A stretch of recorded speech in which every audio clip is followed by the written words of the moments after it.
Assalamualaikum warahmatullahi wabarakatuh. Hai anakku, bagaimana dengan kabar kalian? Semoga kalian selalu diberikan kesehatan selalu beserta dengan keluarga kalian.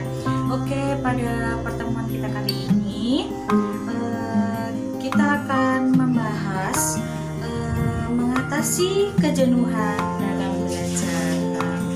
Siapa yang di sini sudah jenuh dalam belajarnya? Ustazah kira tidak ada ya untuk jenuh dalam belajarnya. Oke, dalam mengatasi kejenuhan dalam belajar kali ini itu ada beberapa bagian yang harus kita bahas. Nah, untuk yang kita bahas yaitu dari tujuan layanan dalam belajar. Nah, tujuan layanan ini itu terbagi menjadi 4 bagian, yakni untuk yang pertama itu mengidentifikasi berbagai macam penyebab kejenuhan dalam belajar. Lalu yang kedua itu menjelaskan ya bagaimana cara mengatasi kejenuhan dalam belajar. Lalu yang ketiga itu mengklasifikasi berbagai macam perilaku yang menunjukkan sikap dalam belajar. Lalu yang keempat itu menganalisis ya teknik yang sesuai untuk mengatasi kejenuhan dalam belajar. Nah, dari tujuan layanan ini kita mengambil dari penyebab kejenuhan ya. Penyebab kejenuhannya ini apa? Nah, Ustazah mengambil dari teori Chaplin dalam Muhibbin Shah tahun 2012 halaman 181. Kejenuhan dalam belajar dapat melanda siswa apabila dia telah kehilangan konsolidasi salah satu tingkat keterampilan tertentu sebelum siswa tertentu sampai pada tingkat keterampilan berikutnya. Nah, proses belajar siswa itu telah sampai pada batas kemampuan jasmaninya karena bosan dan keletihan.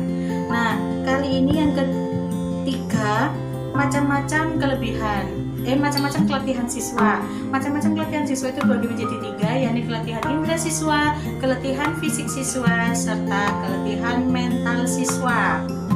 Lalu untuk pembahasan yang berikutnya lagi, yakni faktor penyebab keletihan ya mental pada siswa. Faktor-faktor ini itu terbagi menjadi 4, yakni yang pertama karena kecemasan siswa terhadap dampak negatif yang ditimbulkan oleh keletihannya sendiri alias capek ya. Lalu yang kedua karena kecemasan siswa terhadap standar keberhasilan biasa ke studi tertentu yang dianggap terlalu tinggi, terutama ketika siswa merasa bosan mempelajari bidang-bidang studi tadi. Lalu yang ketiga karena siswa berada di tengah-tengah situasi kompetitif yang ketat dan menuntut lebih banyak kerja intelek yang berat. Lalu yang kelima karena siswa mempercayai konsep kinerja akademik yang optimum sedangkan dia sendiri belajarnya itu sendiri ya. Lalu untuk pembahasannya selanjutnya cara mengatasi kejenuhan dalam belajar.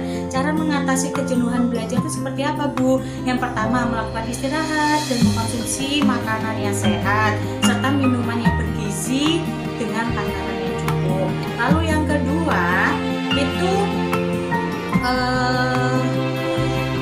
pengubahan atau penjadwal kembali pada saat jam-jam tidur dari hari-hari belajar yang dianggap lebih memungkinkan siswa itu lebih belajar dengan giat. Lalu yang ketiga pengubahan atau penataan kembali lingkungan belajar seperti posisi meja, tulis, lemari, rak buku dan alat-alat perlengkapan belajar yang lainnya sehingga siswa dapat belajar dengan nyaman dan menyenangkan. Lalu yang keempat memberikan motivasi dan stimulasi baru agar siswa merasa terdorong untuk belajar lebih giat daripada sebelumnya. Lalu yang kelima itu siswa harus berbuat nyata, tidak menyerah atau tinggal diam. Nah, itu tadi. Dan lalu yang terakhir kita harus mengevaluasi diri. Untuk mengevaluasi diri yang pertama, apakah kamu pernah mengalami kejenuhan dalam belajar? Nah, kamu bertanya dengan dirinya sendiri ya. Lalu yang kedua, apa yang menyebabkan kamu jenuh dalam belajar? Nah, itu bertanya juga pada dirinya sendiri. Lalu Bagaimana cara kamu mengatasi kejenuhan dalam belajar kamu? Nah, seperti itu anak-anakku. Bagaimana kalau Ustazah kecepatan? Silakan kalian bisa menghubungi Ustazah, lalu kita bisa sharing bareng, kita bisa belajar bareng dengan Ustazah, dan jangan sungkan-sungkan untuk kita saling sharing atau kita saling bertukar cerita ya.